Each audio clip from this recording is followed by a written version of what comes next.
So why did I start thinking that we might be in a new Cold War? Well, I had been thinking about this since about, I think, 2018. And it just started to feel to me as if the US-China relationship had moved from being about trade to being about a lot more.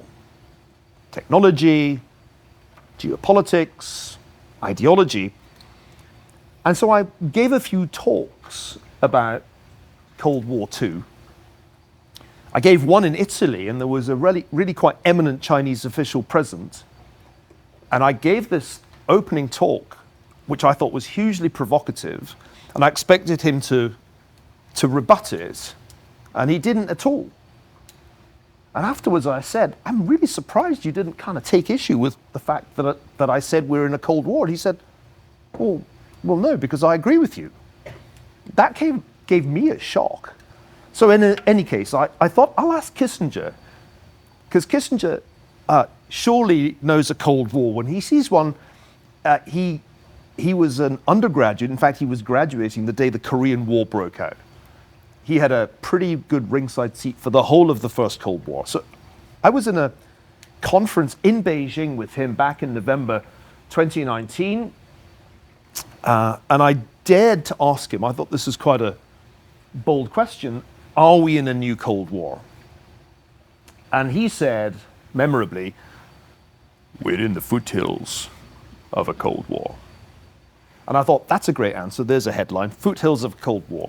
And then the very next year, he upgraded it to the mountain passes of a Cold War in another interview. And then just before his 100th birthday, I asked him again, and he said to me in another interview, the second Cold War will be even more dangerous than the first. So the starting point for this conversation we're going to have is that if Henry Kissinger thought that the US and China were in the foothills or mountain passes of a Cold War, and if it was, in his view, potentially more dangerous than the First Cold War, it seems like it's worth at least discussing. Because if anybody would be able to spot a Cold War, it's somebody who not only lived through the First Cold War, but became a major actor in it. All right. So my first question for Thomas is how do you like Orwell's definition? Which is a peace that is no peace. Thomas. So I would say that Orwell's definition is incomplete, because it doesn't necessarily consider the economic interdependence that can or cannot be necessary in a period of Cold War. Go on. And this can be exemplified by the fact, at least during the original Cold War, there's a lot of competition between the American and Soviet military industrial complexes, which is partially one of the reasons why the Cold War ended in the first place. And then today, the Chinese and American economies have a very different relationship. Right. So there's a kind of rivalry possibility, and then there's a kind of interdependence possibility. And it's conspicuous that in his extraordinary essay, Orwell mainly focuses on the military dimension. Let me throw it at Greta next. How did you react to the Orwell piece? I'm assuming you hadn't read it before. Yeah, I don't think I had. He's just a compelling writer, so it was enjoyable to read. But I thought his ideas about what kind of military realities make democracy versus tyranny was really interesting, and has interesting consequences for the relationship between China and the US. I had a question about what you wrote on the board, though. Yep. Is that a strict dichotomy, do you think? No. It is not. So that makes it more complicated to identify Cold War. So you could have a situation in which there's a rivalry, but the two systems are separate, which I think roughly describes Cold War I. But you could equally have a Cold War in which there was a rivalry, but the two systems were interdependent, which I think is Cold War II. And I think between you hit on probably the biggest difference. If one had to say why are these not the same, I would probably go with that. But in your first answer, you identified something important, which is that a Cold War, in Orwell's definition, has certain domestic implications. What does Orwell say the domestic implications of a Cold War are? Ari? I don't know. That is a really good answer when one doesn't know. Bohan? Domestic invasions. Yeah. He says there's something about this peace that is no peace that has implications for the domestic order within the superpowers. No? Stefan? I think you mentioned that it would give more strength to the centralized police states, again, by virtue of being technologically so advanced that common people would not be able to easily replicate a weapon of this kind. I think you mentioned like a clock or a bicycle. And So Orwell basically says, and I think you used the word, Greta, that in this peace that is no peace, the political order will be tyranny. These will be slave states. I think he uses that kind of term. And this is, Laura. I'm just curious, based on this definition, and I'm a Texan, so I've seen what's happening at the border, but does this not define essentially a Cold War between the federal and state governments right now that's happening? I mean, I think there's a peace with no peace. There's a federal government that has weaponry that can outdo local. It just makes you think about kind of how then that implicates other kind of peace with no peace. So if we want to extend the definition beyond the realm of superpower relations, I think there's a limitation on how far we can do that, which has to do with military technology. This is one for Grant. At the very beginning, the premise really of Orwell's essay is a proposition about the nature of military technology. And can you sum up what that is? Sure. So he talks about how throughout history, it is commonplace that the history of civilization is largely the history of weapons. And he gives examples where in the past, the common and most powerful weapons were easily producible and easily accessible to different states. But after World War I, I think is where he drew the line. Thereafter, every development in military technique has favored the state as against the individual, in the industrialized country as against the backward one, which limits the foci of power. As I was saying to Thomas, this is a power corner of the table right here to Duke students. Right. So You do power. the analogy to the world, foci of power.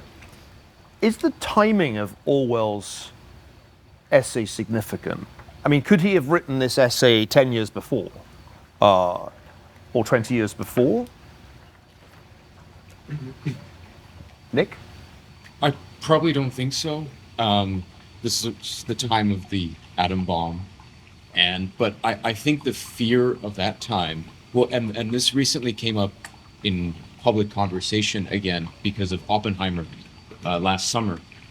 But I don't think the fears of that movie and of the people of that time and of the Cold War, of a nuclear holocaust, have happened. And so his point in the reading, that the great age of democracy and of national self-determination was the age of the musket and of the rifle. Most of the wars that have been fought since then are using small arms, because I think every nation is so terrified of using, a hydrogen bomb on its people or against another nation, that I think we've kind of have this status quo.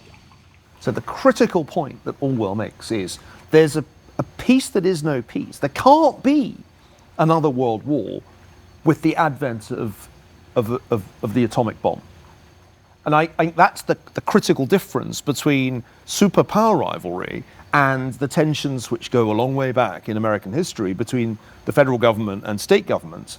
The federal government has nuclear weapons. It's inconceivable it would use them on Texas, I Biden has said he would. think. Well, like we could probably rule out nuking Austin, but it means that the domain of domestic politics is actually, in Orwell's theory, more likely to produce a conflict because there isn't nuclear deterrence. Whereas once you have atomic powers, you enter a new domain, which is different from all the previous domains, because the full-scale option of war, and this is an extraordinary thing to argue in 1945, is kind of off the table.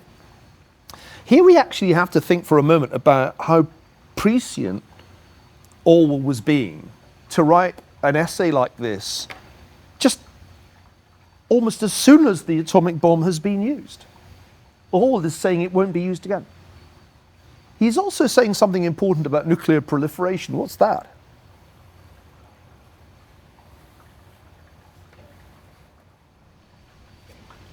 That it takes an industrialized economy and only 3 or 4 economies in the world have what it takes to produce these weapons. So there is going to be another, at least one, and probably 2 other nuclear powers, which was not the case. Remember, in 1945, the point of dropping the bomb on Hiroshima and Nagasaki is only the United States has this weapon, and it's game over for anybody on the other side. But what's amazing is that Orwell gets intuitively that the US will not have a monopoly for long. This is an enormous leap to take in 1945, but it's correct. The Soviets got atomic weapons much quicker than anybody expected. If you've watched Oppenheimer or read the book, I mean, the scientists understood that it was likely that there would be proliferation, but they didn't realize that it would be very fast because the Soviets had penetrated the Manhattan Project. Bohan.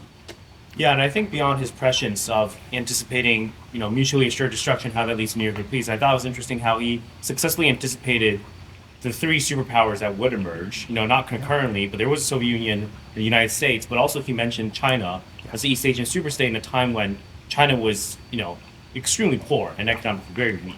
To see that coming. It's wild. Yeah. It's amazing. I read this essay and my jaw just hit the desk because the guy is so on it. He completely gets the future architecture of the 1970s, actually the late 60s. He gets that there are going to be like nuclear superpowers, that China will be one of them. I mean, that's a wild prediction to make. China's ravaged by war, still in a state of civil war after the Japanese surrender. It's an amazing leap forward to predict that China will be one of those few, and there will be few, because he doesn't say everybody's going to get the nuclear weapon. It's only a finite number of nuclear superpowers. And it's quite stunning that he sees these 3. Nick has something to say, and then Grant. So I think the implication of that, and I think it's been mostly true, is that so if we're going to prevent the world falling to some totalitarian new world order, so to speak, that it really is the people of those great powers, the domestic populations, that are going to decide how this plays out. Right. So I think, you could use the example of the USSR. That could have gone after 1945 in many different ways. Thankfully, it seemed to work out in the end.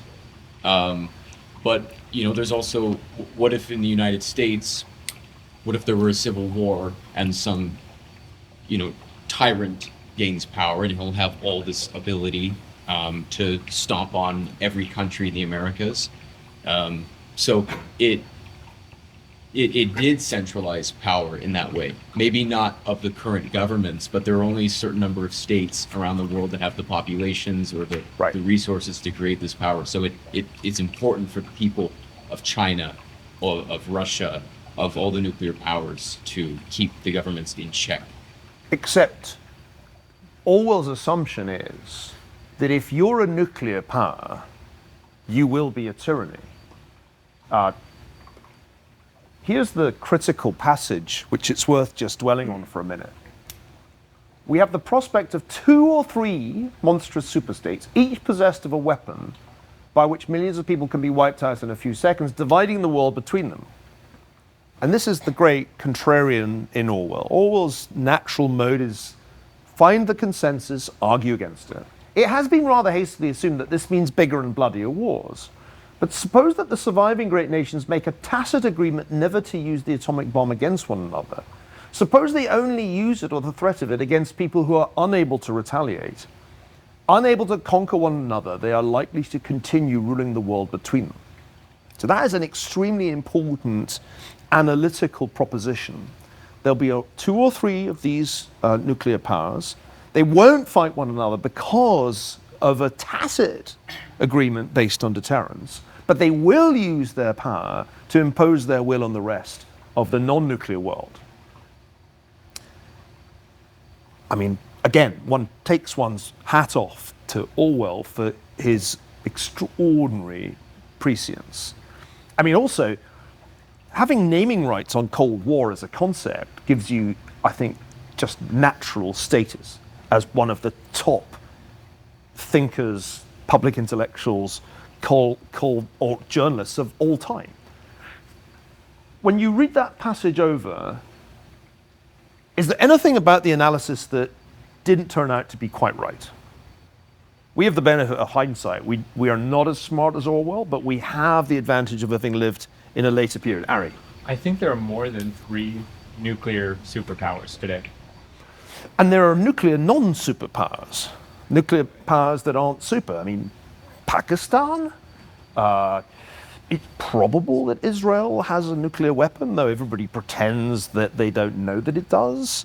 Iran is on the threshold of being So proliferation happened to a greater extent than Orwell foresaw. Britain and France very quickly decided that they needed to have atomic weapons too. So the club was a bit bigger than Orwell foresaw. What he was right about was that there would be superpowers with nuclear weapons, and they wouldn't fight one another tacitly, though they might threaten to. That was right, but I think the analysis underestimates proliferation. Grant, and then I think Widener had a point. A point that I think he gets wrong, which is understandable. It's hard to predict the future, but he says that great nations won't use them against each other. Okay, that's right. Suppose they only use it against those who are unable to retaliate. Well, in the context of Korea, the first part of that holds true. They don't use nuclear weapons against each other, although they do fight a limited conflict. But Douglas MacArthur was putting pressure to use a nuclear weapon against the North Koreans, which would have been easy to do. And the US showed restraint and did not do that. Yeah. So even before China's a nuclear power, the US Truman decides not to use the atomic bomb again, even though it would have decided the Korean War clearly, on the ground of restraint, not deterrence. We're not asking Orwell to have, accurate weather forecasts 50 years out, but it's important to recognize what didn't turn out quite as he planned it. There's another last quote I want to throw at you. The prediction element. So Orwell makes a prediction. He says the general drift would be not towards anarchy, but towards the reimposition of slavery among the nuclear powers, because totalitarianism is, quote, the kind of worldview, the kind of beliefs, and the social structure that would probably prevail in a state which was at once unconquerable and in a permanent state of Cold War with its neighbors. True or false?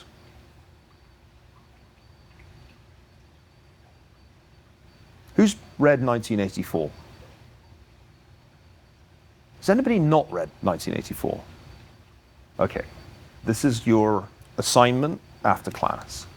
When you read it, well, of the people who've read 1984, who would like to comment on the relationship between the article we've read and 1984? Yes, David. Well, this sounds just like the 2 minutes hate. You have a dictator yelling at you that Oceania's always been at war with East Asia.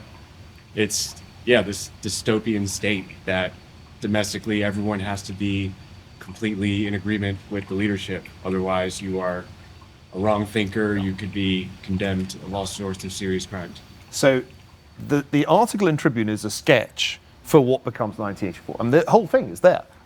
In particular, the idea that there will be 3 atomic superpowers, and they will all be totalitarian.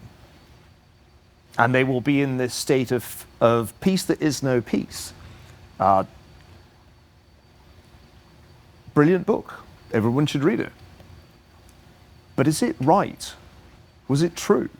Did all the superpowers become tyrannies? Did they all become states in which slavery was reimposed? Bohan. Yeah, empirically, I'd say no, and that's why, to your second point on the board, I think I took some issue with it, where, I could see his line of arguing that, as the dominant weapon becomes harder and harder to produce for the masses, it leads to further centralization. But empirically, I think, in the 1970s, the United States was seen as the champion of the free world, and maybe it could have been freer in some ways, but I really would hesitate to call it tyranny.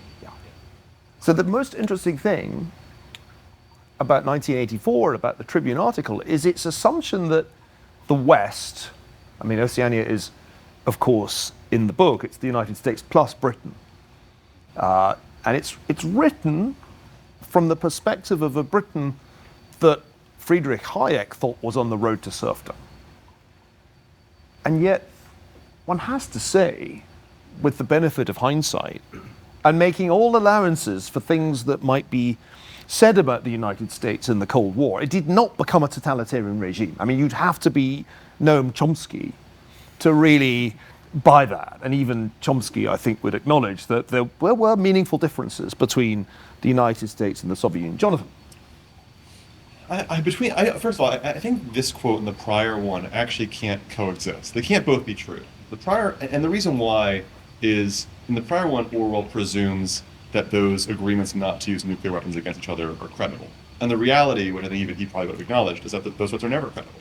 Because we know that nations in the world have promised not to use nuclear weapons against each other, and yet the specter of breaking the promise and the cost of a broken promise is so high that nobody could sleep safely with that in mind. And so, on the other hand, though, this one, as we said, has not played out in reality because the promises do exist. People can sleep freely. And the reason why you go towards a totalitarian state is because you need to marshal the complete power of a people at all. You couldn't afford any dissent. If it's a nuclear weapon were launched from Moscow towards Austin, Texas, let's say, and Laura's running to her car, the president can't afford to have some, dissident wing of the United States saying no under no there's no room for that in a state where there's no promise whatsoever, no safety.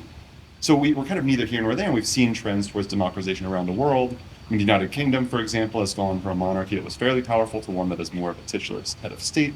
The United States has maybe become a little bit more centralized in its power. I mean, there was basically no administrative state in 1945, and now we're basically run by it every day. But the reason why we're in between both situations is because there are promises, but they're not credible. And so to kind of fail on what Bohan was saying, but it's important. So everybody has a thought on this, I'm sure. So let's just break out a little bit. Widener? A thought on what John said. I think, yes, in order to be likely to use nuclear power, you're going to have some sort of tyrannical leader or some sort of centralized power. But I don't understand why Orwell assumes that in order to develop this atomic bomb, you're going to have to tend towards despotism. Because I think democracies might be fully capable of developing that technology, but the use of that technology is, I think, where the political question comes in. And I did not find that Orwell seemed to address that in his essay. And this is a question maybe for Laura. How do you square or reconcile the nature of democracy and federalism with the imperatives of nuclear deterrence? I mean, clearly, if there's a danger of nuclear war, the President of the United States does not check with the Texas legislature whether it's okay to press the button and launch the missiles. Is it still a democracy if the president has effectively a monopoly on the decision to go to nuclear war? I mean, I guess technically we're a republic, right? So we instill the power of national security with our federal government. So in that case, I think that nuclear war is a potential problem of national security, right. And the states have given that power to the federal government. The commander-in-chief is the president's other title. Right. So this is the thing that I think Orwell's wrong about, and interestingly wrong. His pessimism about how things would go in Britain and America after 1945 was wrong. I was around in Britain in 1984. I can confirm that it wasn't a totalitarian state, though there were some people on the left who didn't like Margaret Thatcher. I mean, but she was a freely elected prime minister, and she was not above public criticism. In fact, she had a lot of it. So that's the interesting thing that's wrong about this hugely influential book, 1984, which nearly everybody has read, is it's basically wrong in its pessimism. Nick? I think hypothetically, you could have the national government have nuclear weapons and protect the state without, or the country without going to the Texas legislature. But there absolutely has been a trend since this article was written of giving the government of all throughout the West more power to dictate all different types of things. The thing that was very clear from the Federalist Papers with the U.S. was there was a president, right? There still was a means to national defense, but I think slowly a lot of people's rights and ability and of states to dictate how they want to run their governments has been chipped away at, and I think there is a concern that if the people give up this right or allow us, a national executive to be able to control, nuclear power, that will coincide with an expanding federal government. Because since 1945, the federal government dictates far more than it ever did then. And I think a lot of the founding fathers would have been horrified Yes. at the power of the president now and the size of the federal government. It's certainly true that during the Cold War, a recurrent preoccupation of conservatives, I'm thinking someone like William F. Buckley, was precisely this. And it wasn't just people on the left who worried about the military-industrial complex. Who first used the phrase military-industrial complex? Eisenhower. Great. You all know some good U.S. history. So Republicans worried about this just about as much as Democrats. And yet, well, others had views on this. Let's go to Jay. Just a small point, which is that I think there's a pretty well-attested pedigree of people making predictions which are not redeemed in the short term, but given the fullness of time, do come to fruition. And so It's too early to tell. and so, to people who say, well, is the French Revolution, who won, and is it yet early enough to decide? It's too early to tell. This is Right. This is a famous Kissinger exchange, as you may know, with Zhou Enlai, and this actually arose from a great misunderstanding. Does anybody know this? The story. So the conversation between Kissinger and Zhou Enlai was about the French Revolution. What did Zhou Enlai think of the French Revolution? And he gave the famous reply, it was too early to tell. But Zhou Enlai thought that Kissinger was talking about events in Paris in 1968, not in 1789. But maybe we need to wait until 2084 before we call Orwell wrong. Give him a century. Yes, Stefan. There was one thing I wanted to mention in the context of this essay, which I think is missing, unfortunately. I feel like Orwell does not offer any optimistic way out of this scenario. It seems to be almost a foregone conclusion. You either have catastrophic large-scale wars or a permanent Cold War scenario. And it's almost a pity, is there no techno-optimist or constructive or brighter future possible?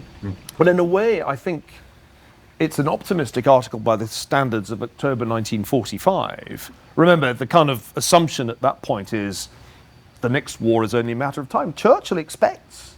He says Britain should start planning for war with the Soviet Union. It's not as wrong here. So in a way, this is an optimistic piece because it predicts correctly that there won't be World War III. Yes, Wideman. I just want to touch on something Nick said. I think nations have long recognized the importance of centralized power in times of emergency. I think as recent as looking at federal power during COVID-19 outbreak, but I think as far back as look at Julius Caesar in the time when he was writing Bellum Gallicum, right? His rise to power and the sense of military conquest and emergency justifies the ascendancy of a centralized power. I don't think that's a new concept, and I understand the fears of despotism, but can we at least acknowledge that there is some need for a centralized power during times of emergency? I mean, I think the one story that people seem to have forgotten, and I think it was the most egregious case of an overreaction. In 2021, New Zealand had one case of community transmission of COVID, and they had a 3-day national pop lockdown of the entire country over one case. So the idea that somehow we're, free and we're not going to fall to the concerns of Orwell, I agree. I think it's too early to tell. So what's great is we've gone from Julius Caesar to COVID, and that is exactly the kind of thing that needs to happen in a good classroom. The central problem, which Orwell doesn't really address, is the old one, which Tocqueville had been preoccupied with. In fact, most thinkers about democracy had been preoccupied with. Do you end up with centralization to the point that it stops really being representative government? And does the argument for national security propel you ultimately to Napoleonic or Caesaristic rule? And this is the perennial problem for the United States. The founding fathers worried about it. They rightly saw that the Articles of Confederation were not sufficient to make the United States a secure and strong nation state. But I think what's great about America is that we've been worrying about it ever since. We've been worrying about the danger of an imperial presidency. We worried about it when Richard Nixon was in the White House, and we worry about it when Donald Trump's in the White House. We don't tend to worry about it when Joe Biden's in the White House. Can't think why, but at least there is this kind of recurrent worry of the imperial presidency, and maybe we're best advised to wait a bit longer before we conclude that Orwell was wrong. Now, the other great thinker that I made you read, remember this is all about helping us spot whether we're in a Cold War again, was Kennan. Very different kind of person. And he uses a word in this very famous foreign affairs piece, containment. So I'm just going to ask one of you, maybe Noah, if you could just tell me what Kennan means by containment. Well, he talks about the Soviet Union as sort of exerting pressure wherever it can. He makes an analogy to a body of water, and containment is essentially stopping the spread where you can and exerting counter pressure. So it's sort of damming Soviet expansion, Right. rather as if the Soviet Union were a flood. Or, going back to Nick's point, as if it was some kind of contagion that had to be contained. So I'm quite interested in this term because it does come with a certain implicitly metaphorical significance. Is the Soviet Union, is it a flood that has to be dammed? Is it a contagion that has to be locked down? Or it seems like that Kennan has a view of the nature of the Soviet threat that is quite nuanced. How else would we define Kennan's concept of containment? Does he assume that the Soviet Union is just this torrent of antagonism that one must dam insofar as one can? Or are there any constraints or restraints on Soviet power? Andrew? I think the constraint for the Soviets is that their prestige cannot be cannot be put into question ever. So whenever they find something that, like if they run into a wall or they try to expand their power, but it doesn't work out for them, they're going to have to retreat because they are the owners of the truth, therefore. And if their truth is that we have this prestige, we are always going to win, and then they lose, they're going to walk that back every time. So anytime they walk into something that they might not be able to overcome or accomplish. They'd have to walk it back and justify it as, oh, this is, you know. So it's not quite a flood or a contagion. The unusual thing about the Soviet Union is that if it encounters meaningful opposition, it can back off. Greta. Yeah, it's interesting though because that in some way makes it easier to deal with and more difficult because he brings up the fact that they're not on a time frame at all. They see it as this distant thing that will happen. And so it's true that they back off from any extreme disagreement or something like that. But it also means they're not concerned about that at all. Like he talks about how with other ideologies or something, you can kind of win one big victory and they'll give up. But with the Kremlin, like they just know, they think they know that this is an inevitable thing that's going to come. And so they have this just utmost patience with it because they're not concerned that they're being beat in any of these small skirmishes or something like that. Strategic patience was a phrase that I seem to remember the Obama administration liked for a while. It was a great euphemism for not doing stuff. But actually what's interesting about Kennan is he says, you know, the thing about these guys is that their Marxism implies ultimate victory is assured, and so there's kind of no rush. And if they bump into something that's sort of hard steel, they can back off without suffering a kind of crisis of credibility. So containment, therefore, isn't necessarily that hard. Right? Grant. I think he defines it at the bottom of 73, where he says that it will be clearly seen that the Soviets' pressure against the free institutions of the Western world is something that can be contained by the adroit and vigilant application of counterforce, a series of constantly shifting geographical and political points corresponding to the shifts and maneuvers of a Soviet policy. So it's, as you said, it's the sharp edge of the spear, you know, applied with vigilance at different points of importance around the world, Korea, for instance, and that you can actually contain them through those applications of force. Was Kennan a soldier or a diplomat? Diplomat. Do you find his account of military power in the essay credible?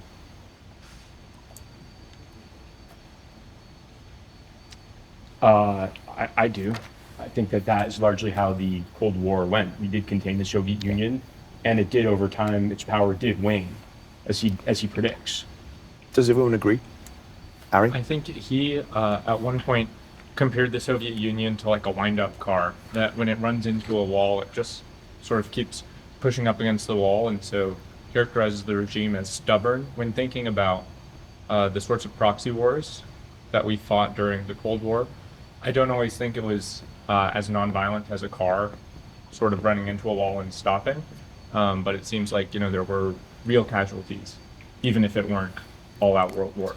So there is this relentlessness of its pressure, even if it is patient and can back off. The interesting thing is that for a diplomat, and Kennan was a career diplomat who'd actually gone into the Foreign Service rather than pursue an academic track. He ended up coming back to academia or coming to academia at the end of his diplomatic career. But for a career diplomat, he seems very clear that there will have to be counterforce. It's not going to be summit meetings in which the atmospherics are good. It seems pretty clearly, at least in my reading, but maybe others disagree, to mean that containment is military countermoves. So if the Soviets are trying to do anything here, then the United States and its allies have to kind of get in there and put some military counterforce in place. That's quite a reactive strategy, isn't it? So Thomas, how do you interpret it? Because for me, there's a certain vagueness about this, which is why I asked Grant if it was credible. It talks about counterforce, but what does that actually mean? Yeah, I think it has a more like a wider ranging definition than it actually has of just specific military force. Like when Reagan in the 1980s was using the Star Wars strategy and talking about these space lasers of sorts he was going to try to put up in the atmosphere. That was just to push the Soviets to make a certain investment in military technology instead of trying to get them to go to some other extra war.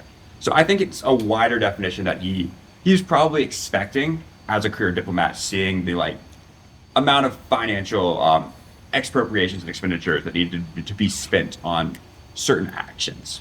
So it's not just a military thing, containment. Does it have a domestic political dimension at all? And if so, what is it, Burhan? Yeah, I mean, I've heard about Kennan, but the first time I read it was for this class, and I think what really struck me was how he ended up. I think that there was a part of applying counterforce to the Soviet Union, but the larger point was this is a time for the U.S. to shine. Yes. And the way to take down the Soviet Union was to prove that the U.S. is worthy, and the U.S.'s ideology will stand up, on the stream of history. Yeah. So this is the fascinating punchline of the article, that actually it's not just that the United States has to apply counterforce, it has to shine, it has to be, and here's a Reaganite phrase, the shining city on the hill, and if it does that and projects confidence, then it should be fine, because what else do we know about the Soviet Union? Yes, it can back off, yes, it's patient, yes, it will apply consistent pressure. Does Kennan expect the Soviet Union to be there forever? Greta? It doesn't seem like it. It's interesting because we were talking about the Soviet belief of the inevitability of the spread of communism, but there's this kind of mirror of that on the U.S. side, that if we just contain them, it will degenerate eventually. And so it's funny because when the Soviets say it, it seems ridiculous, and then we say the opposite, and it seems very true. Which I think that's right. So we have a theory, or at least Kennan has a theory about the Soviet Union, which is a bit like their theory about us.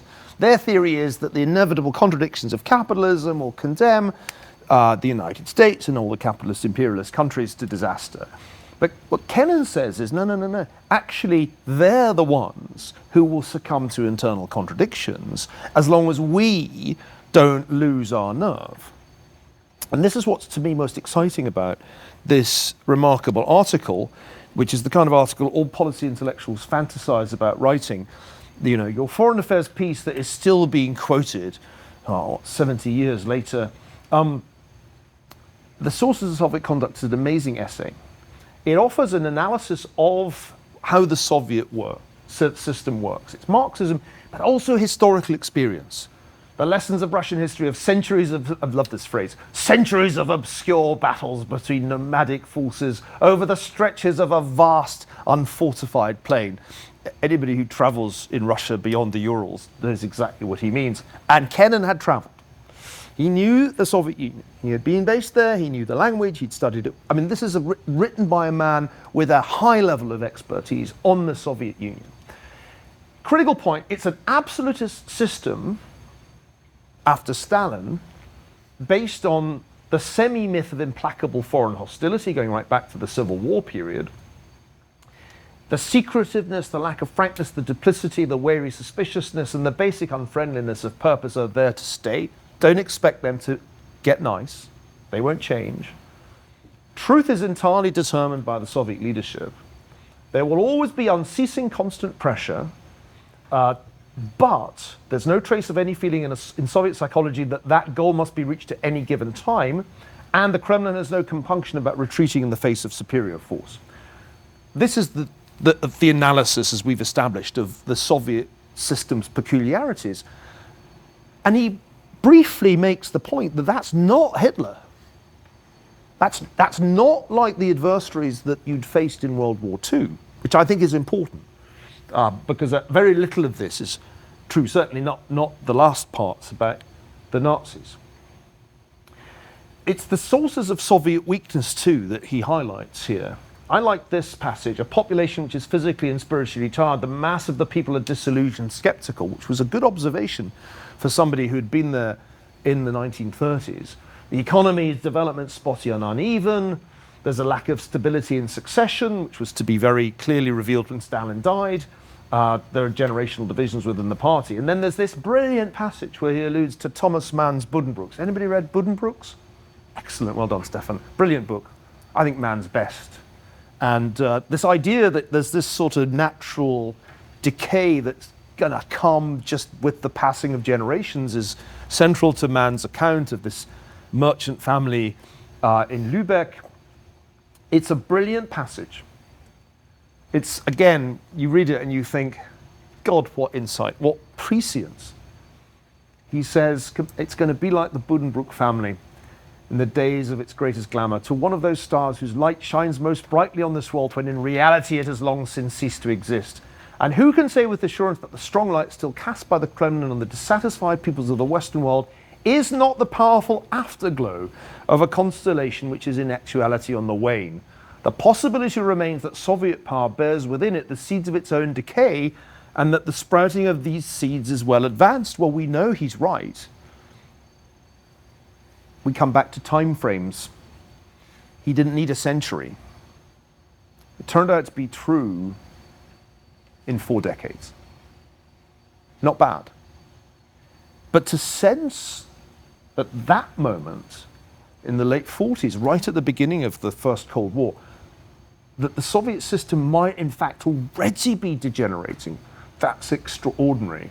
And I don't think that if you were with my generation in the 1980s, you'd have heard many people say, just wait, Kennan's about to be vindicated. It's only just a matter of time. When Ronald Reagan gave the tear down that wall speech, which I think was in 86 or 87, most people were completely incredulous. The commentary on that speech in the New York Times and the Guardian newspaper was extremely negative. So what's fascinating about this correct prophecy is that after the passage of 4 decades, almost nobody saw the collapse of the Soviet Union coming.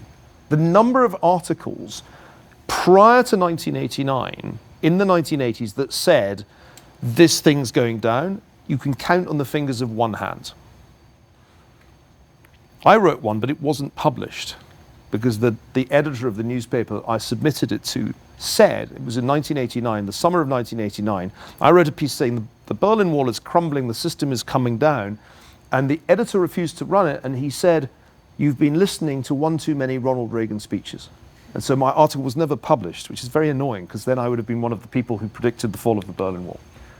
Now, what is really exciting about Kennan's article, as we've just said, is not only that he spells out the need to do containment as counterforce at every point, wherever the Soviets make a move, but he ends with this remarkably Reaganite argument. A country which knows what it wants, which is coping successfully with the problems of internal life, will actually prevail. If one looks at the history of the Cold War, how well did the United States do in those terms? How successfully did the United States project during the Cold War that it was united and self-confident? Graham? I believe it was the senator from Michigan, Vandenberg, who said that politics stops at the water's edge. So at least that was the ideal that was portrayed. Like, we disagree here. How long did that last? How long did that last? Not long. When did it begin to? When would you? I mean, that was certainly true at the beginning of the Cold War. Yeah. When did it begin to stop being true? Vietnam. Yes. So what is very interesting about this essay is that Kennan saw what would most likely go wrong for the United States. Not that the Soviet Union would outdo it economically. He never bought that. Or not that it would necessarily get the upper hand in the back and forth of counterforce. Kennan implicitly understands that there will be exhibitions of indecision, disunity, and internal disintegration. And that's exactly right. That turned out to be the real weakness. And the reason, I think, that if you'd been around in the 1970s when I was a teenager, you would have been forgiven for thinking that the Soviets were going to win the Cold War. I certainly remember thinking that. Because the West in the 1970s was in such a state of division.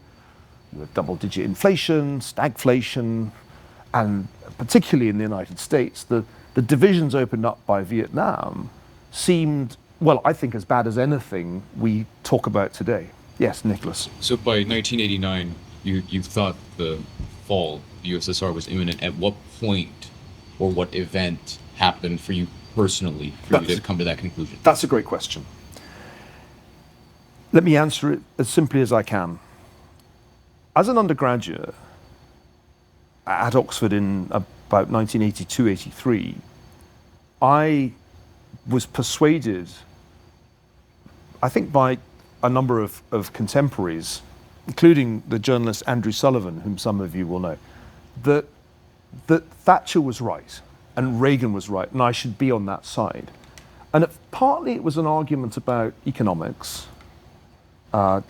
against socialism for the free market, and partly it was an argument about geopolitics, that one should be on the anti-Soviet side.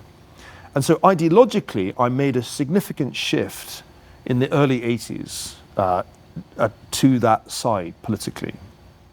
I don't think I thought of myself as a conservative, but I was definitely a Thatcherite. And then the second thing that happened was that I went to Eastern Europe. I studied in East Germany, I traveled, I went to the Soviet Union, and it immediately struck me that the place was a wreck. I can remember taking a train from Hamburg to Berlin, and that train ran through the German Democratic Republic. And I looked out the window with incredulity, because it was clear that there had been no investment in the towns along the way since 1945. The contrast between the West and the East was just stunning. I spent time in East Berlin. I encountered the stifling surveillance state of the Stasi, went to Moscow, same but worse, and I just thought, this thing is a wreck. It's far more of a wreck than I'd expected. And in the summer of 1989, by which time Poland and Hungary and other Eastern Bloc countries had relaxed politically and allowed travel, Poland had already, in a sense, moved on to free elections. Suddenly, there were all these people traveling from East Berlin to West Berlin from those countries. Previously, if you'd taken the S-Bahn from Friedrichstraße to Zoologische Garten, you'd be one of two people on there. And then suddenly these trains were full. And that was when I wrote the piece, and the headline I proposed was "The Berlin Wall is Crumbling." But you had to kind of be there to see that. In Washington and London, it was much less The clear. follow-up would be you also spent time in China. Yeah. And are there any parallels to what you saw then? Well, that is precisely the question that you have anticipated. Before we take a bathroom break, I just want to take the temperature now. Given what we now know about the early phase of Cold War I and how it appeared to two extremely impressive intellects, do you think we're in the early stages of Cold War II?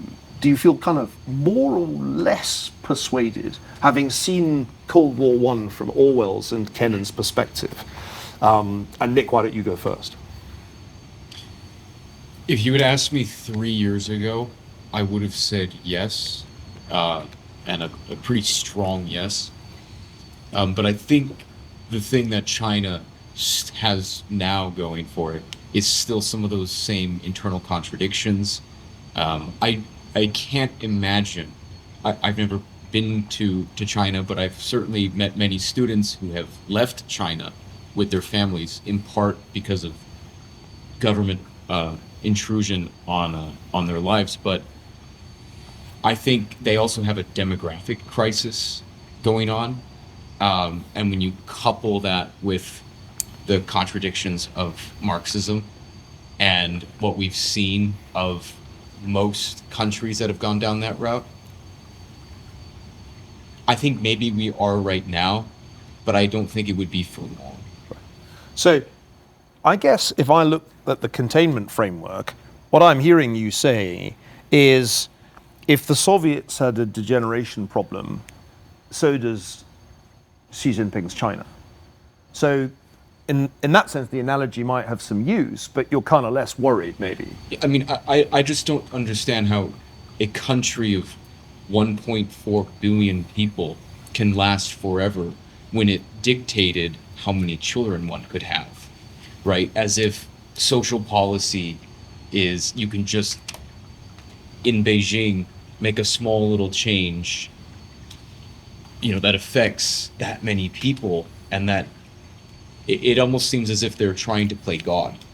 And people who try to play God, I don't think that always ends up very well. So we'll get to the demographics after the break. That's certainly an obvious and now widely recognized Chinese problem. I've got Greta, I've got Thomas, and I've got David and Bohan. So one after the other, if I can remember that order. Greta. Well, I guess that you seem to be answering the question of who would win in a Cold War, not whether we're in one at all. And I guess I was just wondering, there's this part in the Kennan essay, he says it means that there can never be on Moscow's side any sincere assumption of community of aims between the Soviet Union and powers which are regarded as capitalist. And I guess that seems really true to me on both sides. I guess I'm unsure to what extent you can have community or non-Cold War between capitalist and communist powers at all, because they are, I think, fundamentally opposed. And so you have different goals and different ends entirely. One of the things that made China seem unthreatening, particularly in the late 1990s and the early 2000s, was that the regime in Beijing said it had a win-win proposition for the West. And many people in the West believed that, hence China's admission to the World Trade Organization. So I don't think one could really sort of characterize China's behavior in the 1990s and 2000s as relentless pressure. Quite the opposite. It was like a charm offensive. But do you really believe a communist when they say that? Because that goes against the fundamentals of communism, right? If they're kind of ascribing to the Hegelian backing of it, then they could say, oh, we're not going to put pressure on you, but you know what they're imagining. So at the time, a great many people said, well, they only nominally communist. They don't believe any of this anymore. They're capitalists, look. And people would go to Shanghai and they'd take you round and you'd Shenzhen and say, this isn't communism, they're capitalists. It's all just facade. And so I think there was a widespread belief that the ideology had basically been retired in all but name. I think that turned out to be wrong, just to be clear.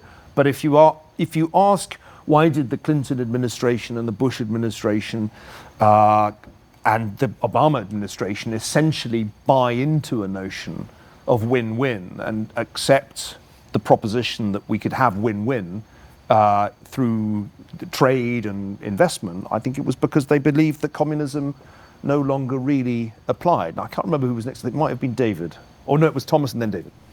I think the main difference now is the ability to back off that the USSR used to have. That is not a thing that Xi Jinping seems to care about.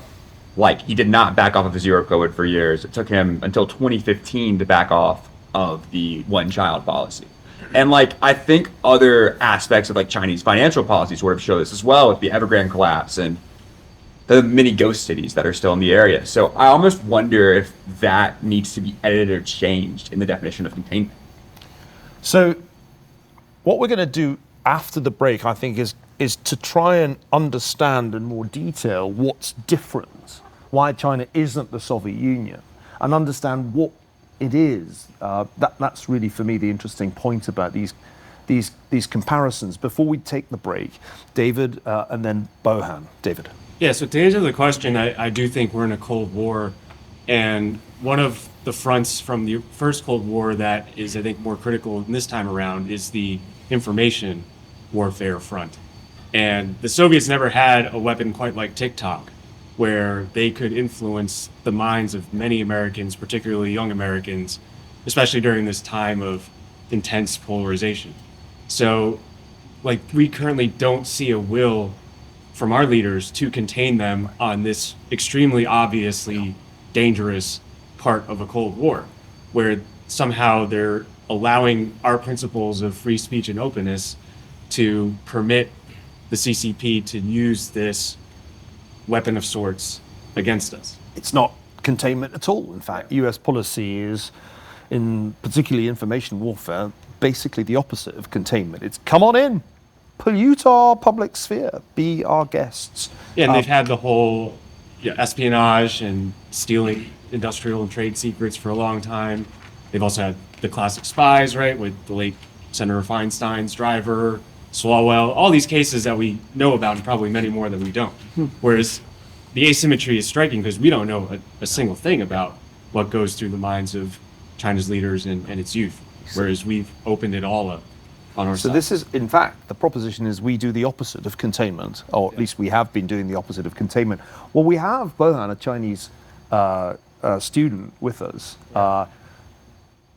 Maybe it's appropriate that you should get the last word before the break on this debate. On one point, I was going to disagree with Thomas on that the Chinese cannot back off. I think domestically we have seen COVID. They keep up the pressure despite unprecedented levels of internal discontent. But I think matters of prestige still very much preoccupy Chinese policy. I think there's no civilization cares more about saving face than maybe the Chinese.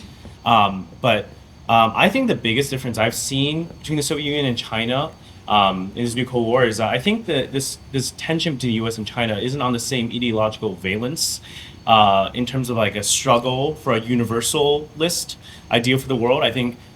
I mean, many in the West disagree, but I think contemporary China's posture is very much non-universalist, non-expansionary in that they don't think their system will work for everyone. There's a sense of cultural superiority there, right? This works for Chinese and Chinese are special, but they are not exporting their ideology the same way the Soviet Union is to every other corner. Now they are exporting technologies in certain ways, but I think that's one of the biggest differences. It's not on the same ideological gravitas. This is a great moment to take a break. Let's make it 10 minutes, not 15. I mean, who needs 15 minutes in the bathroom? And let's reconvene. According to my watch, it's 25 past, or 26 past. So in 10 minutes, let's come back and get our teeth into some of the issues that have just been raised. Thank you very much indeed. I'm enjoying this. I hope you are too. Let's have a break. All right. And Neil, it's great to have this during Chinese New Year. That's today. Of course. Yeah. Happy Chinese New Year. Good. Okay. Well, that's a good point in which to recommence our discussion. So I did a slide a while ago for discussions like this,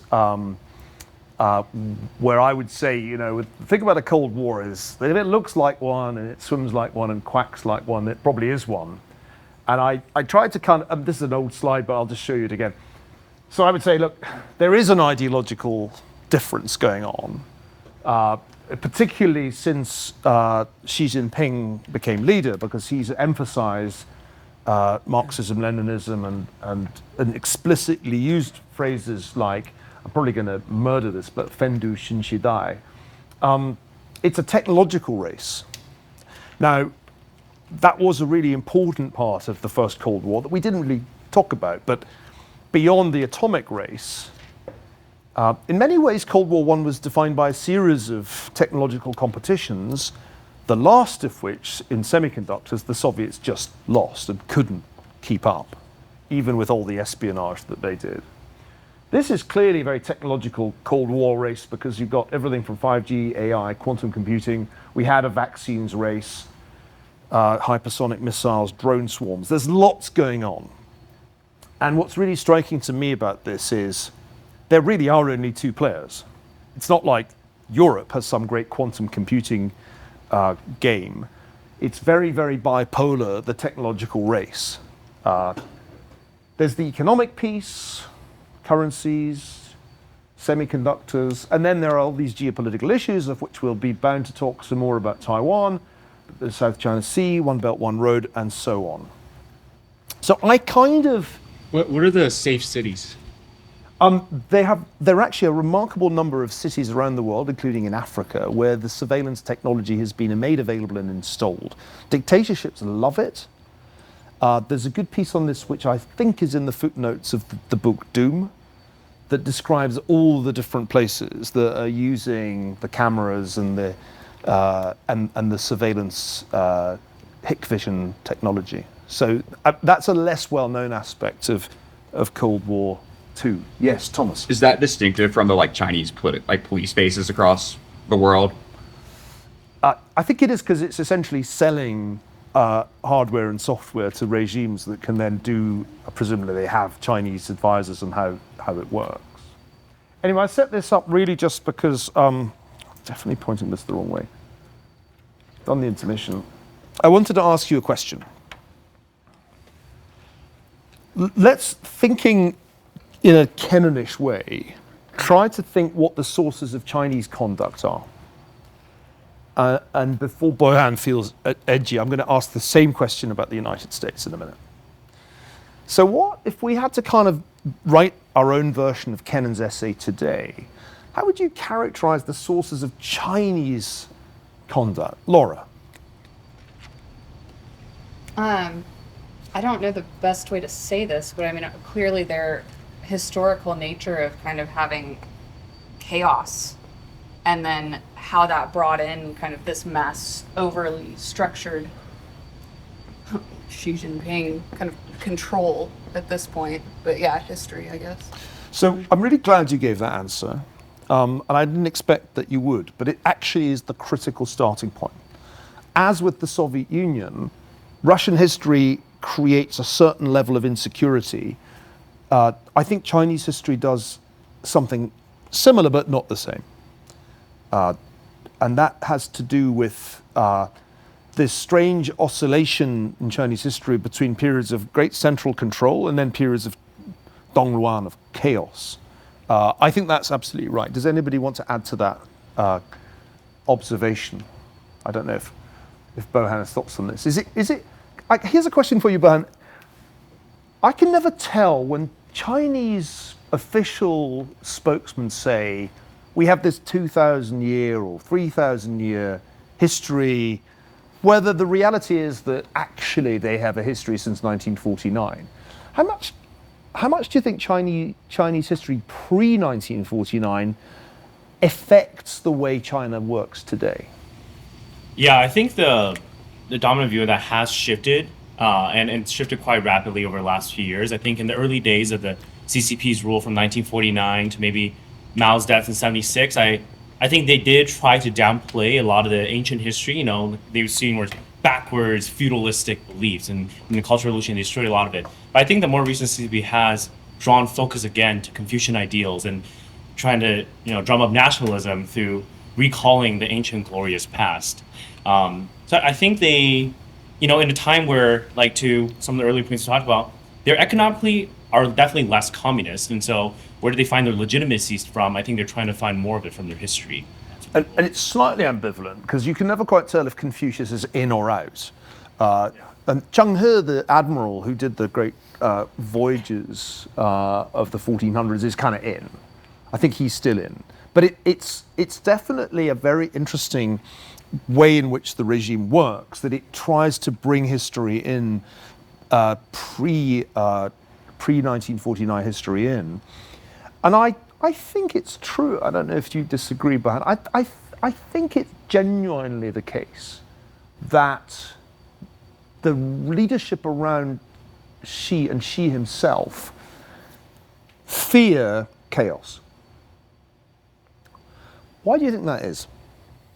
Why is their fear of chaos so visceral and real? I'll let Andrew answer. I think because they still are in civil war. I mean, there's Taiwan on the other side of the island. It's a Chinese nation. And then you see the PRC on the other side of the mainland. And there's this tension of what is the story? What is our Chinese story? How do we combine ourselves to have, we are a Chinese nation. How do we continue moving forward as one if we are so divided right now in terms of governance and structure? That might be a reason, and they still see a That's civil interesting. war. Bohan? Yeah, I mean, the fear of chaos is, a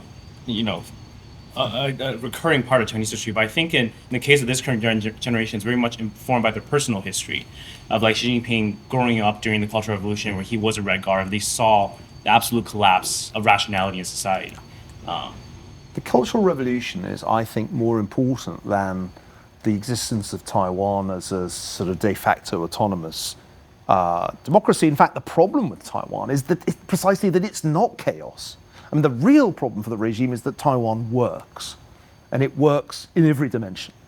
And so I think the fear is really rooted in the Cultural Revolution experience of that generation, including Xi himself.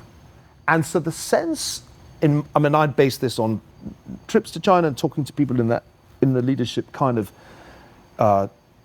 cast. I don't think anything looms quite as large as that nightmare time from the late 60s through into the 70s, really right the way through until the Gang of Four defeated, when the place is just a madhouse. I think that's really, really important. And it's one of these historic memories that's still alive, that informs the way the country's governed within. Other sources of Chinese power. I'll go to David and then Thomas and then Nick. Well, it's such an interesting juxtaposition because when you have a culture that values faith so much, and then they had a cultural revolution where people were publicly denounced their struggle sessions, and Xi himself was an example of a family or a kid who was on the way up, and then overnight they fell out of favor. There was some new purge, and then they were out of favor. So I think that churn of chaos and people being paraded around is still looms very large in the psyches of all Chinese, but especially the leadership that has everything to lose right now. One of the weirder things about China is you're not really supposed to talk about the Cultural Revolution. It's sort of the thing that everybody thinks about but nobody talks about. So when I realized that things were changing, when I was told not to talk about it in a lecture, to take a slide out which depicted the humiliation of officials in Beijing in the Cultural Revolution, I realized, so now we can't talk about it. This is how sensitive the issue is. So that's, I think, important. And I think it gets rationalized into, well, look what happened in each dynasty. So if you talk to people in an informal setting, it's surprising how often people will talk as if the CCP is just the latest dynasty, and they worry about how long dynasties last and what happens at the end of a dynasty. And so you hear stories about, well, the Ming fell apart because of this, and the Qing fell apart because of that. And so there's actually a lot of historical thinking and talking. I'm surprised how historically minded the governing elite is. But the kind of live experience, the remembered experience, is the Cultural Revolution. Other sources of Chinese power. Thomas, any others, or do you want to elaborate on this one? So I think there's sort of 2 points I want to make here. First, I think the century of humiliation, I'm not sure if that's the exact term, but the century before of the PRC became the PRC, is very important in the psyche of a lot of the Chinese elites and their parents as well. Like in the Cultural Revolution, they knew that of all of the chaos that happened in the past, and they did not want that to repeat. And that was sort of viewed to be like a mandate of heaven being revoked away from the Qing. I think it's a secondary topic that should be discussed as well. That's very much the official historical narrative, that really the PRC is the end point of the century of humiliation, and everything that goes back to the Opium Wars, that goes through the Taiping, the Boxer Rebellion, is essentially the fault of Western powers or Japan. And so I think that's another historical basis for the way that Beijing sees the world. And in that sense, there's a certain resemblance, because the Soviet ideology constantly emphasized external enemies. The century of humiliation is an external enemies narrative. I think Nick was next, and was Andrew, or now I've forgotten. So you brought up Taiwan and this being a problem for the Chinese leadership because Taiwan, in most respects, runs really well. But I think there's a much closer example, which would be Hong Kong, because Hong Kong has been a very prosperous city for many, many decades. And the idea that there would be another system that is fully part of the PRC that is working well, and in nearly every respect, the people there have more rights, they have elections. So I think to see the Chinese leadership chip away at the distinction between those two systems may be a way to set up and let's say that Hong Kong doesn't completely fall apart in this transformation into just being another city of China, may give them, it may be a way, maybe a source of propaganda to say that integrating Taiwan, despite it being a different system, will go the same way of Hong Kong, and that it is fully Chinese. And in a sense, both these places are legacies of the century of humiliation because, well, why does Taiwan not submit to the CCP? Well, because actually Beijing hadn't controlled it for a very, very long time. To go a long way back, what's Hong Kong? It's basically set up by the British East India Company to trade opium. I think that's part of the reason that these two places are important, because they are part of this century of humiliation narrative. But how do you fit in Xinjiang or Tibet to the story?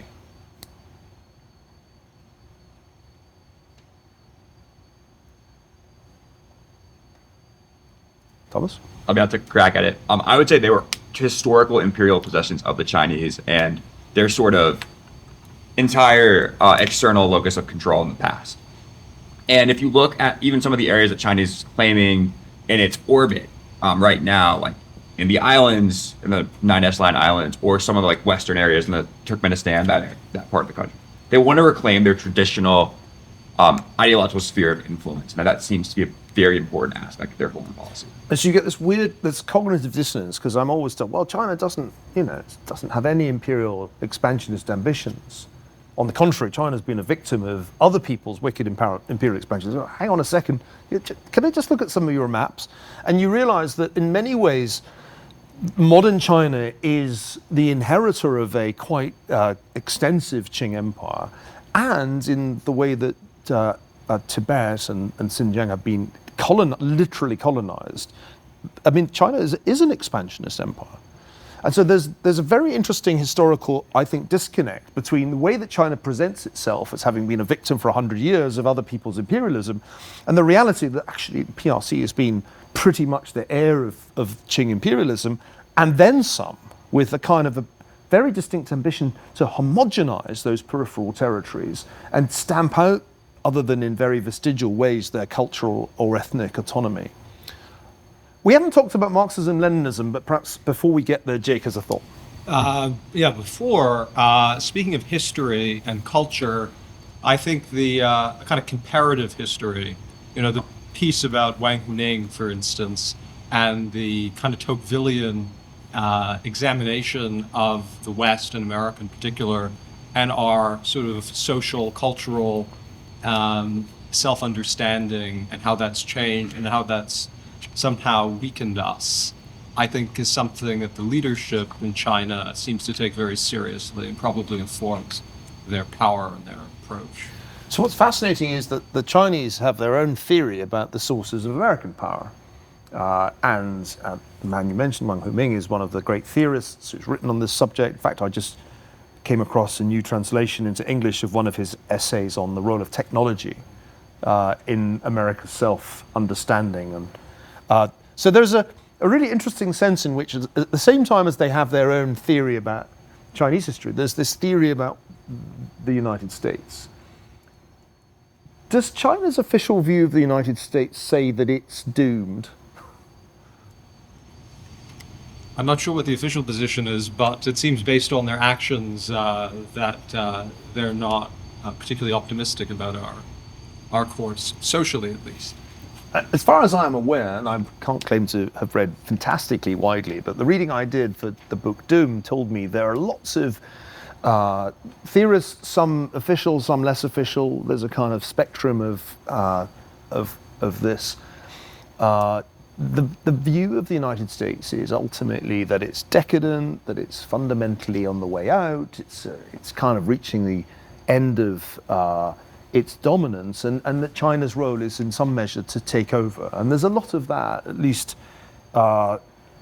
in what I've read, that comes out of Chinese writing about international relations, Chinese writing about empire, which is interesting. So they have a theory that we're sort of on the wane, and they think roughly about us the way Kennan thought about the Soviet Union. Grant. Yeah, one striking example of that from your book was this Chinese diplomat Wang Huning, yes, who traveled. But he's more than a diplomat. He's kind of like Xi Jinping's second brain.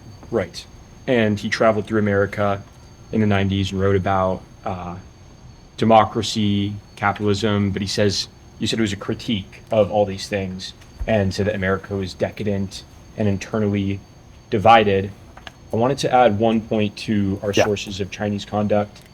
I don't know which one it would fall under exactly. You can add another. Maybe There's room. imperialism, maybe like a reverse centric humiliation, but it's pretty clear that not only do they want to control speech within their own borders, but they want to control speech of Americans, which you can see with like the NBA, when the NBA said something about Hong Kong, how the Chinese, had massive boycotts and really were trying to shut down speech. They try to shut down Hollywood speech, and Hollywood kind of goes along with that.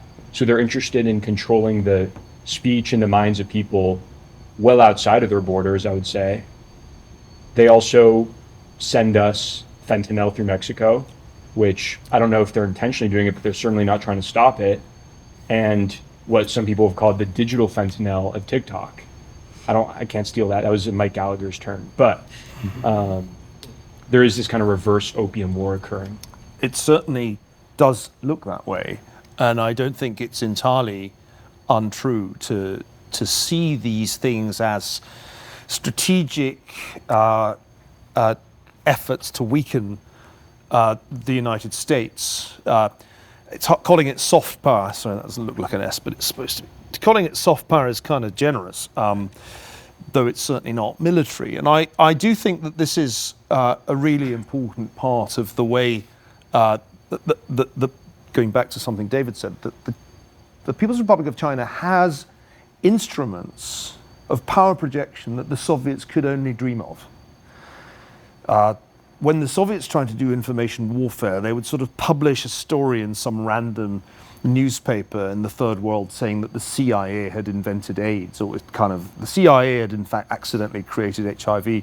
And it would go kind of non-viral. It would like creep its way through legacy media, having practically no impact.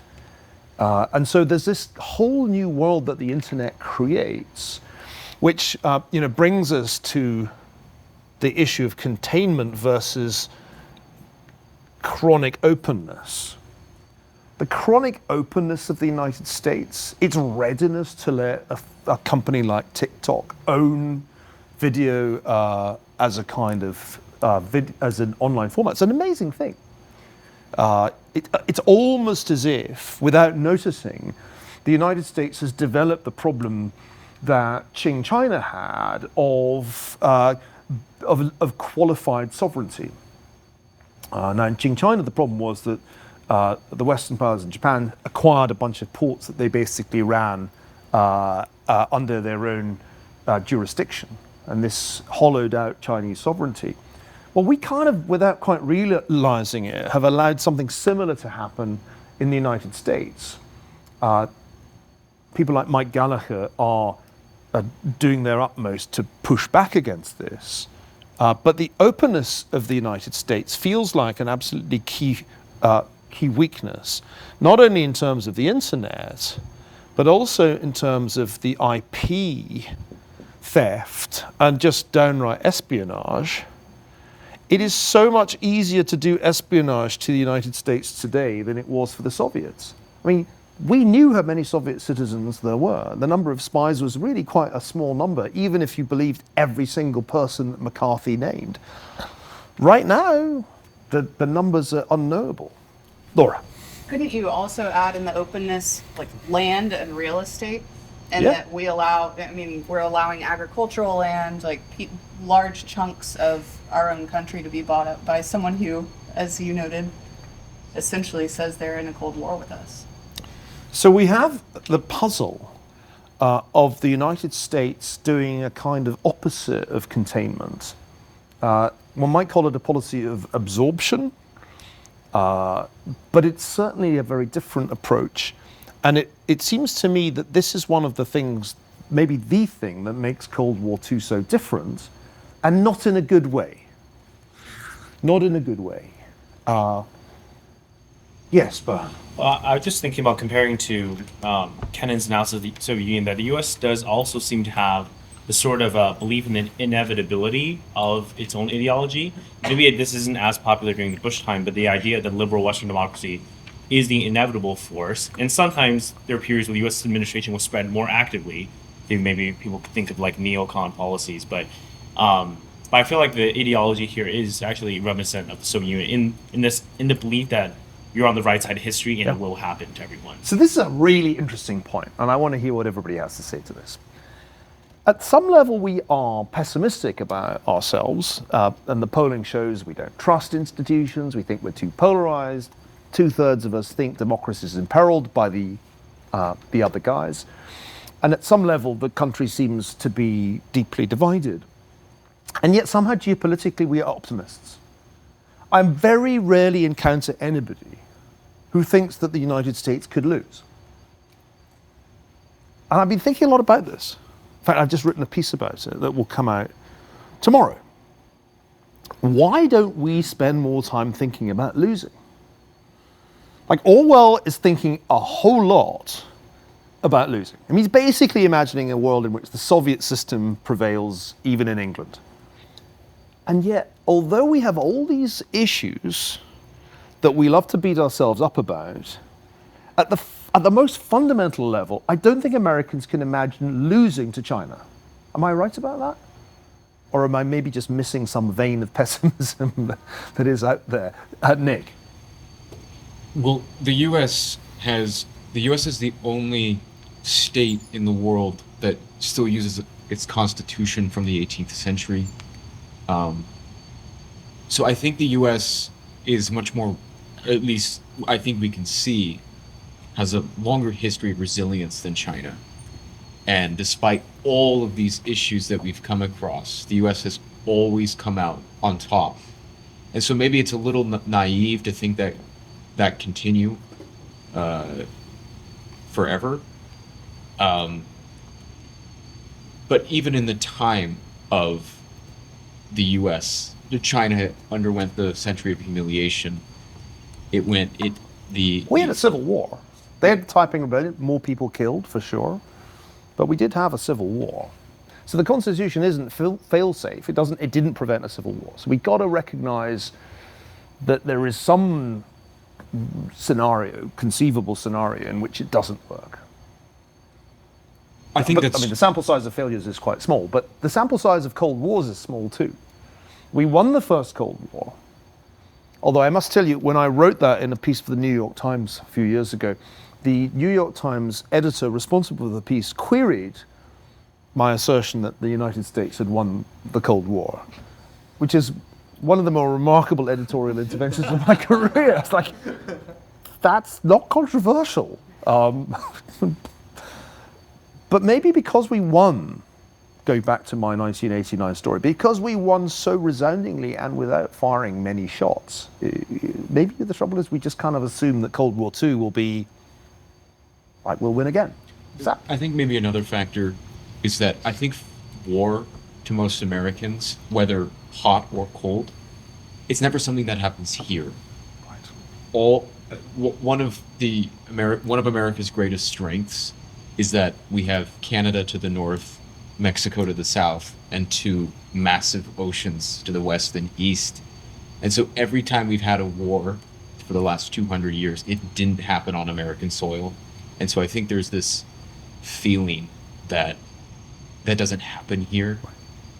So we lose wars, but because it doesn't happen in here, Afghanistan, miles away, it doesn't affect people's daily lives. I think you're right. Does anyone disagree? Yes. Well, I feel like the assumption is throughout history has been that the natural hegemony always crumbles from within. So if you don't have an external adversary, that might be good and well, but it doesn't protect you from potential degeneration from within. So it might be a false sense of security, almost. So this is the thing I can't quite get my head around. I did a book called The Great Degeneration 12 years ago, arguing that the United States had an unsustainable system of public finance, an administrative state that was increasingly dysfunctional, a system of law that was deteriorating, and a system of education that was going down the drain. And that was like 2011.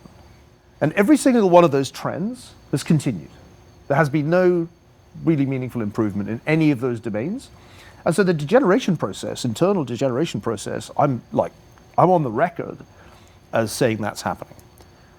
And yet, we continue to believe that we're number one, and that we can't really worry too much about these guys because, well, demographics, because, well, debt dynamics, because...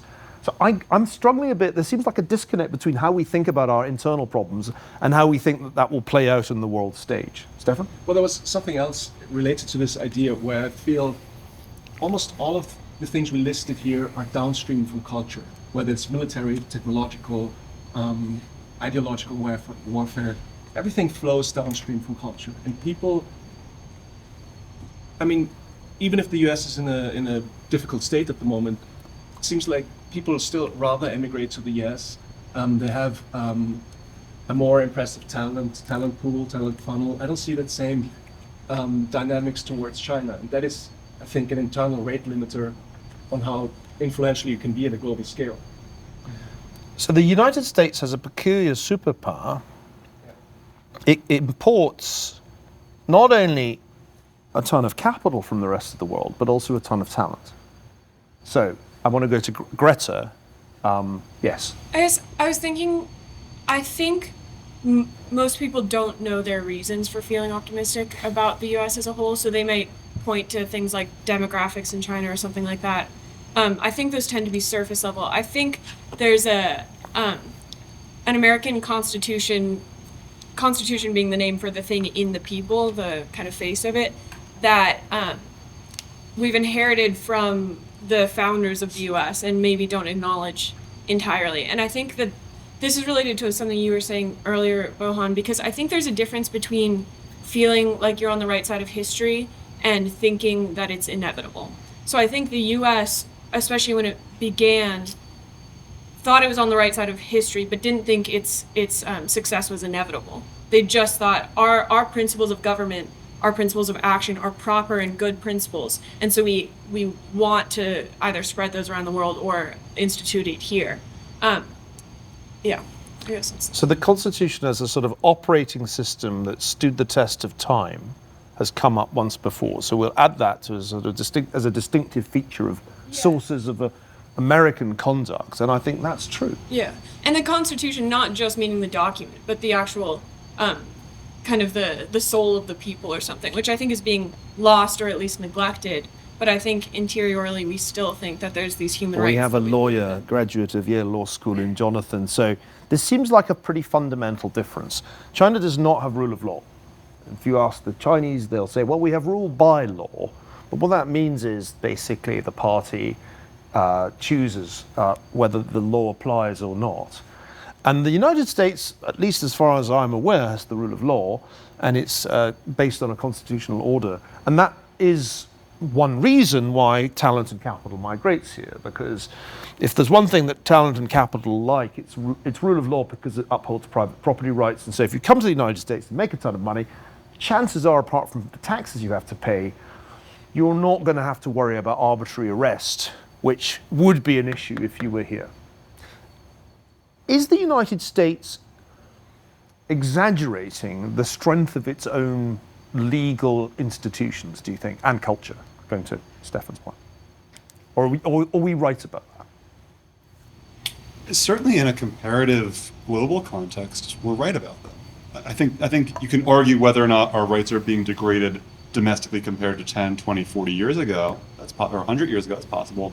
But I think if you still look around the world, the United States is the freest, strongest country around. And I think the situation, not on this constitutional value and the rule of law more broadly, I think the situation is both better and worse than it used to be, or than it could be for the Chinese.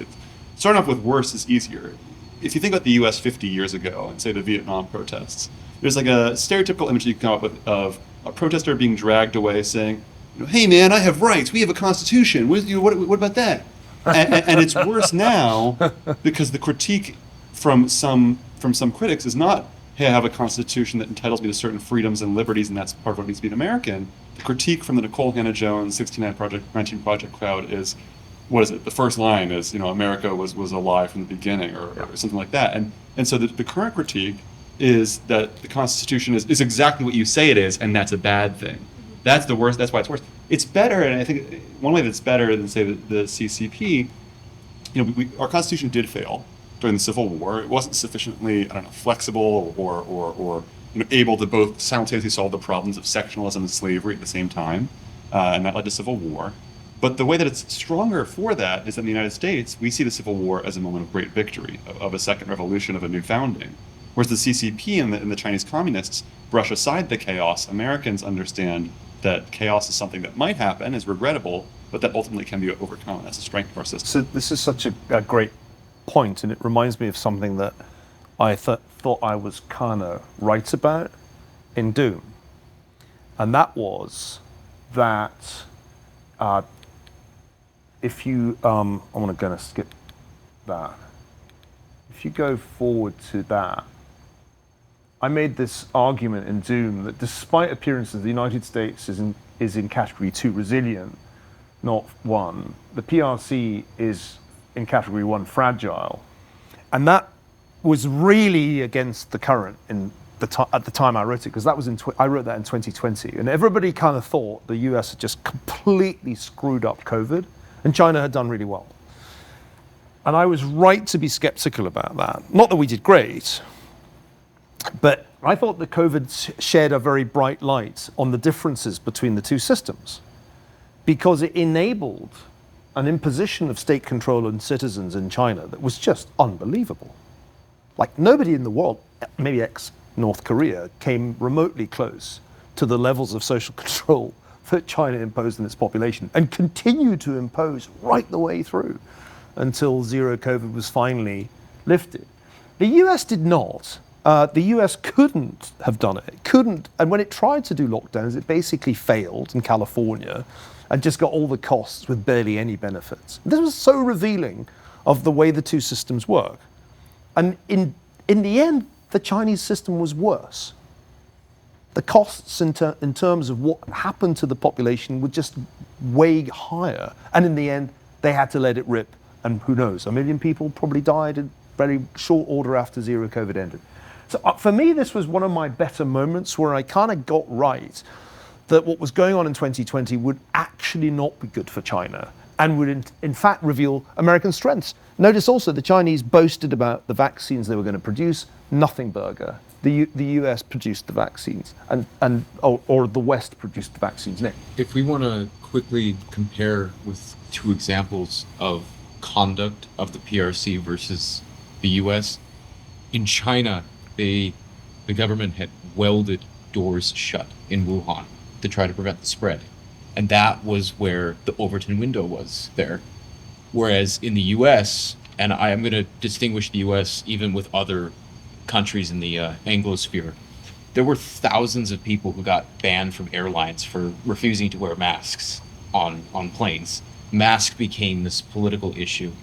And yes, that doesn't work out extremely well in a pandemic, and it would have been much worse if the virus had been, even close to what we saw with the Spanish flu. But I would rather us err on the side of, is a mask an infringement on one's liberty, than for people to stand idly by while they're locked in their homes, as we saw in China. And I thought that was just such a good comparison of how the two countries handled it. Yes. Greta? Yeah, because I think that's related to what you said about the U.S. being resilient, is that I think it's part of the American spirit to be willing to suffer for certain ideals and say, okay, well, we're not going to have zero COVID or something, but at least I don't get locked in my house. Yeah. And I guess my fear is that we are losing that. People are starting to disparage the founders of the country and the founding ideals. And I think if that happens, then we're at a huge risk, especially with regard to the Kennan paper. We're not going to project any confidence or anything like that, because we've lost the very thing that made us one country. So this is what's interesting about, I haven't put it up here because I didn't give myself room, but I think the polarization that the pandemic revealed would have certainly concerned Kennan had he lived to see it, because we became political about everything from masks to vaccines. It was as if there was no issue in the United States that could not be politicized along partisan lines and then turned into memes and insanity on the internet. And that division must be source of great comfort to Xi Jinping when he's lying awake at night thinking, I guess that zero COVID thing did not turn out so well. But at least we don't have the divisions that the Americans laid bare during 2020. And of course, we went from pandemic to election to January the 6th. We did a lot to advertise our divisions to the world. And I think if I'm viewing all that from Beijing, it's quite encouraging to me. Like, that's the US kind of being Wang Huning's US. Like, he must have been going, you see what I mean, boss? These guys are crazy. So time is on our side. We have our issues, but these guys are crazy. And I suppose the whole constitutional argument sends us back to, yeah, but civil war. And so you're probably hoping for another civil war if you're Xi Jinping. Right, lots of people have their hands up, and I'm going to go to Grant and then David and then back to Greta. Grant. Yep, love that quote in your book. If I remember, though, you didn't put the U.S. in 2023, or this was 2020 at the time. You didn't put us in that Nietzschean category where we actually grow stronger. Yes. From these sort Maybe of. I should have. Okay, but you didn't there. So I was just kind of wondering about that. Maybe you've shifted. What is that? How does that play out? If on the one hand you have the two superpowers, China, something like COVID happens, they get weaker, maybe in a serious kind of way, whereas they're fragile. Whereas the United States, maybe it's not fragile to that same extent, but it's also not anti-fragile. Like, who really is kind of progressing towards dominance in the long run? That is a really good question. Normally when people say that, it's because they're playing for time. But I just think that's a really good question. I think at the time I wrote Doom, it was hard to say the US was anti-fragile. But maybe that would have been the really bold thing to say. After all, the US has outperformed everyone in sight economically in the wake of this. In fact, even during it. I mean, the US missed a beat in March 2020, and then it was like full speed ahead, fiscal and monetary stimulus up the wazoo, and the Europeans are like, but you can't do that. And we're like, sure we can. Yeah, inflation in 2022, but that might have been avoided if they'd been a little bit more careful in 2021. I think one could conceivably make the argument that I was wrong, because I had Taiwan, Israel, I had the kind of the weak, threatened countries as being the anti-fragile ones. Right now, they look super fragile. They all look really vulnerable. So yeah, I think there's a case to be made that the US is in fact anti-fragile. In which case you can reconcile all of this, rather as Jonathan did, by saying, you know what? It is the chaos. It is the possibility of civil war. It is the polarization. That's a free society. Deal with it. My way of rationalizing the excess mortality in COVID in the US was to say, secretly, Americans are social Darwinists. It's like a whole bunch of people dying. They're old, they're overweight. It's a little bit like our attitude towards guns. Cost of a free society. Nobody quite says it out loud, but behaviorally, Americans behave like this is just the cost of a free society. In the same way that the Brits tolerate much worse cancer survival rates because they have this ideological commitment to the National Health Service, which is basically a socialist medical system. And I always say to my British friends, you worry about gun violence in the US? British treatment of cancer kills way more people than school shootings in the US. Who's crazy? So we have this paradox at the heart of the American system, which is that what looks like weakness to Wang Huning actually may be the way the anti-fragile system works. Yeah. America, the anti-fragile. Yeah. I like that. There's a column in that at least, or preface to the 3rd edition. Okay, I want to ask you a question about Pomfret and Pottinger. We still have time for one last big puzzle. And I really love this puzzle, and it's kind of only hit me very recently. So I think you read Pomfret and Pottinger piece, and it's like Xi Jinping's preparing for war. He has the quotes, they have the speeches from March 2023, and here's Xi. Western countries headed by the United States have implemented containment the magic word, from all directions.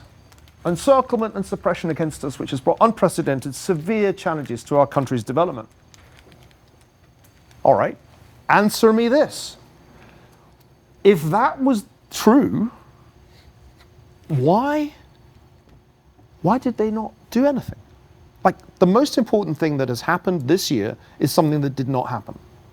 China did nothing when the guy they hated, I mean, Pottinger quotes some blogger saying that William Lai should be kind of shot.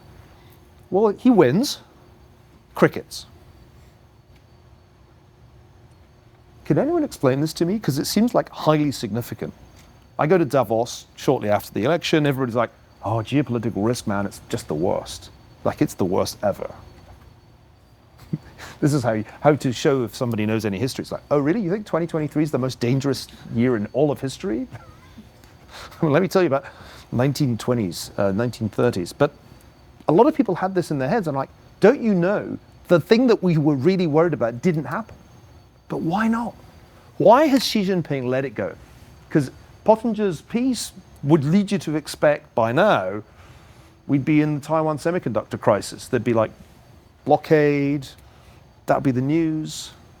Can anyone explain this to me? I'm not sure I can, but I think maybe one of the most proximate causes would be, I'm sure Xi and the Chinese leadership were very spooked by Ukraine and just how unwell that went for Putin. Because I remember in February 2022, so yeah, almost 2 years ago now, I mean, there was talk of the Russians rolling into Kiev within a week, if that.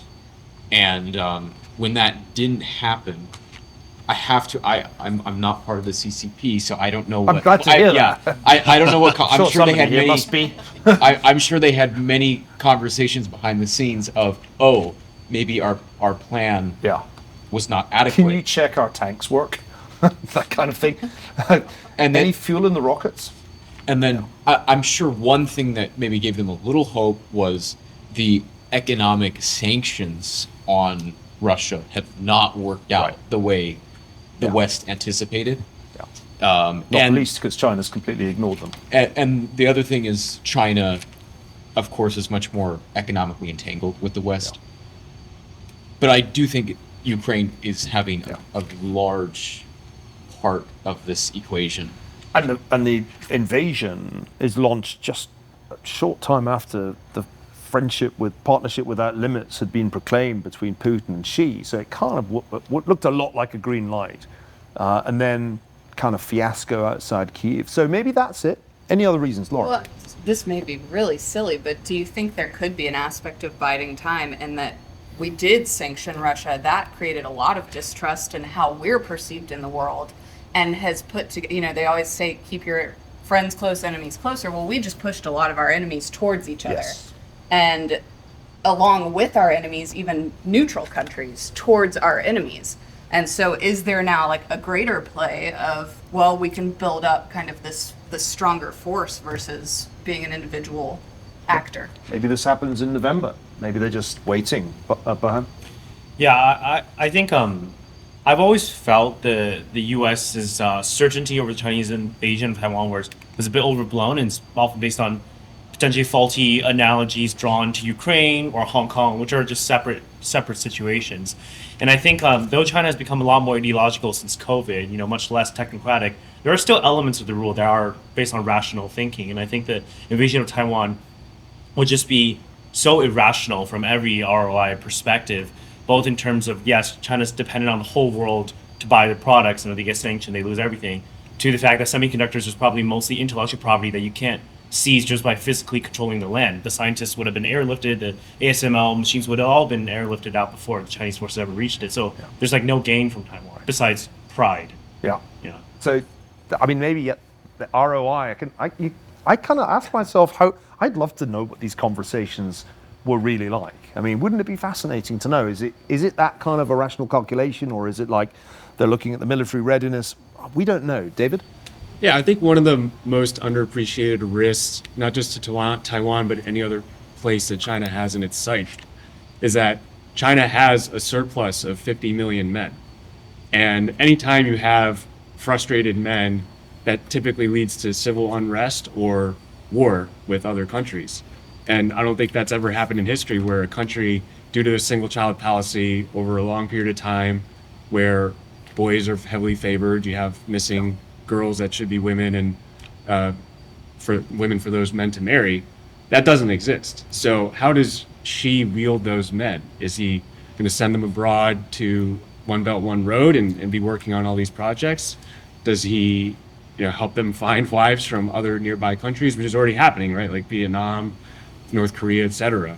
So I think it's fascinating what that dynamic is going to look like. Isn't that when frustrated young men, don't they tend to blow up their own system? Right. I mean, that's a real risk to China. Another. And every soldier that she has is more or less a family's only son. So it's hard to fight a war when you're going to have that many families losing everything right off the bat. Yeah. So these are like that, just that block of 50 million men, that's bigger than the population of many countries. So how does she manage that? That I think is going to be a really critical issue for China and everyone else. I'm acutely conscious that we're actually at the end of the time, and one of the lessons you learn as a professor is don't actually overstretch the patience of your students. They may look engaged, but they may also have had enough. And in a way, we've reached a kind of natural enough conclusion. I'm going to kind of end with someone else's work. I didn't assign it, but some of you may know Graham Allison's book, Destined for War. The funny thing about Graham's book, which I strongly advised him against using that title, but he disregarded me correctly. He was quite right. It was a much better selling point than any other title. But the really interesting thing about the book is it kind of argues that Cold War is a good outcome if the alternative is hot war. And so although Destined for War is essentially arguing that there's a high probability of a conventional or possibly nuclear war between the US and China, my reading of it is in fact that it's more likely that there'll be a Cold War. And certainly if you believe nuclear deterrence is real, that seems like a more plausible conclusion than that there'll be a hot war. And maybe the answer to our question about, well, why wasn't there a showdown over Taiwan, is that a showdown over Taiwan would be World War III, just as it would have been if the US and the Soviets had had a war over Cuba. And that kind of brings us back to Orwell and the notion that once you have nuclear superpowers, they actually can't do World War anymore. They have to do Cold War. That's the only option because the World War would just be too cataclysmic. Economically, for the reason Bohan mentioned, if you had even a semiconductor crisis over Taiwan, even without a shot being fired, the world economy would be like, how would Tesla react the day that Biden orders a naval expeditionary force to Taiwan to run the Chinese blockade? I don't know, but it feels like it wouldn't be great for your business, or Nvidia's business, or Apple's business. In fact, it's hard to know where the stock market would land the day that news broke, before the ships had even got there. So I kind of come round to the view that Orwell's vision is rightish still, and that if you have nuclear superpowers, they actually condemn to Cold War. And it's not amicable, and you do a lot of kind of tense negotiation, and you write a lot of pieces about how the other system sucks, but that's actually that's Cold War, folks. I kind of wrote a bunch of stuff about this way back in the day, about Chimerica. And the last thing I'll say is, I was wrong. I thought Chimerica would die. I thought it would be dead by now. I was like, this thing is not going to last, it's going to cause a financial crisis, and then it's going to descend into a complete conflict zone. And the truth is that even in Cold War II, we still have Chimerica. 80% of Apple's hardware is still being produced in China. It's a bigger part of your business, Stefan, than, say, Chile. And so Chimerica, to my utter amazement, is still going strong, even in conditions that look a lot like Cold War.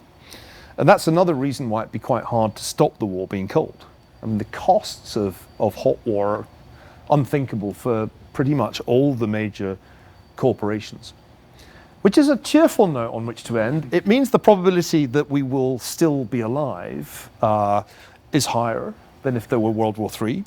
And I hope that, that this will encourage us to make regular visits to Austin, even for those of us who live further away. This has been a lot of fun. I'm really glad to have you here.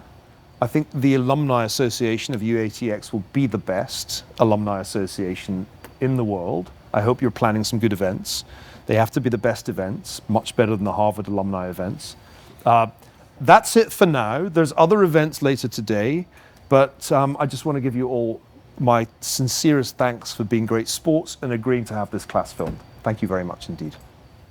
You're free to go.